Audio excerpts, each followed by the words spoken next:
मोहिनी वैष्णवी चेन्नई, तमिलनाडु, भारत में रहने वाली एक लोकप्रिय यूट्यूब शेफ हैं। उसकी दोस्त अंबुजा का मंगेतर कॉटन एक ऐसी स्थिति में फंस गया है जो उसे शेफ के रूप में काम करने के लिए लंदन जाने की मांग करता है, लेकिन वह अयोग्य है और नौकरी पाने के लिए वैष्णवी की रेसिपी चुरा लेता है। वह वैष्णवी को एक सहायक के रूप में पेश आने और नौकरी हासिल करने में मदद करने के लिए कहता है ताकि वह आर्थिक रूप से स्थिर हो सके। अंबुजा और कॉटन की शादी के बाद वैष्णवी सहमत हो जाती है और कॉटन और एक रिश्तेदार बाल्की के साथ लंदन चली जाती है। वे अपने दोस्तों गणेश गणेशकर और उसकी पत्नी मधु के साथ रहते हैं और हाउंसलो के पार्क ग्रांड होटल के एक रेस्तरां में शेफ के रूप में काम करते हैं। वैष्णवी वहां संदीप से मिलती है।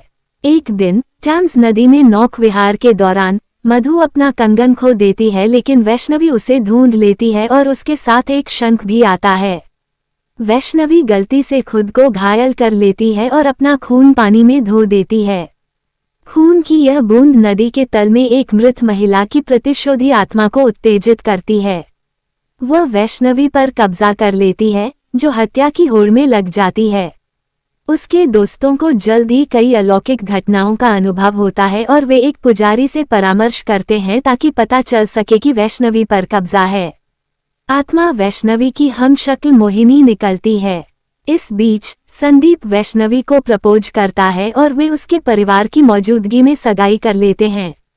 वे संदीप की मां मेनका और उसके अलग रह रहे पिता विक्की केवीआर से मिलते हैं। मोहिनी उसे देखकर क्रोधित हो जाती है। मोहिनी लंदन में केवीआर के स्वामित्व वाली एक निर्माण कंपनी के लिए काम करने वाली एक वास्तुकार थी। वह बाल बलि अनुष्ठानों नरबलि के बारे में जानती है, जिस पर केवीआर विश्वास करता है और बच्चों को केवीआर के स्वामित्व वाले बाल तस्करी गिरोह से बचाने के लिए जाती है।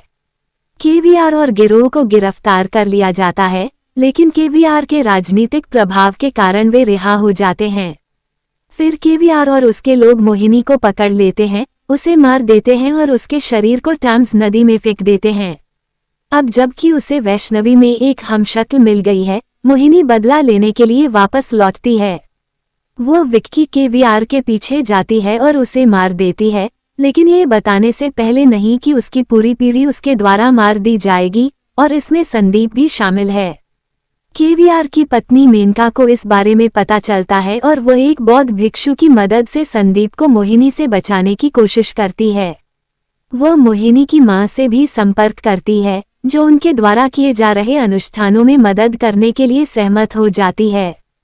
भिक्षु बताता है कि अनुष्ठानों के अलावा मोहिनी को खुश करने के लिए या तो वैष्णवी के शरीर को नष्ट करना होगा या मानव बलि देनी होगी।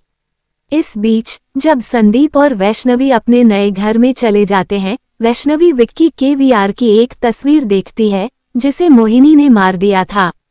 इससे मोहिनी का गुस्सा भड़क उठता है और वह संदीप को मारने की कोशिश करती है और उसका पीछा करते हुए चर्च में चली जाती है। मोहिनी संदीप को ताना मारती है कि वो वैष्णवी को मार डालेगी। साधु संदीप को बुलाता है और उसे बताता है कि चर्च के पीछे एक झरना है जो पानी को पवित्र बनाता है। संदीप नदी में तैरकर मठ तक पहुंचने की कोशिश करता है, जहां उसकी मां, पुजारी, कॉटन, मधु, गणेश और बाल्की इंतजार कर रहे होते हैं, लेकिन मोहिनी नदी में उसका पीछा नहीं कर पाती और केवल सूखी जमीन पर ही भाग सकती है। जब दोनों पहुंचते हैं तो वे सभी मोहिनी को संदीप पर हमला करने से रोकते हैं और इस प्रक्रिया में वैष्णवी को मरने से बचाने की कोशिश करते हैं। मोहिनी की मां को पता चलता है कि उसकी बेटी के प्रतिशोध की वजह से 2 मासूमों की जान चली जाएगी। उसे एहसास होता है कि मोहिनी की आत्मा को संतुष्ट होने के लिए बस एक इंसानी जीवन की जरूरत है, इसलिए वह खुद को मार देती है और देवी के सामने मोहिनी को बलि चढ़ा देती है। मोहिनी की आत्मा आखिरकार शांत हो जाती है और वैष्णवी और संदीप को अकेला छोड़ देती है।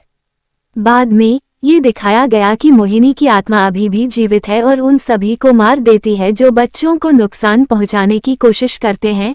वह नेहा नामक बच्ची पर कब्जा कर लेती है, जिसे स्कूल बस चालक ने छेड़ा था।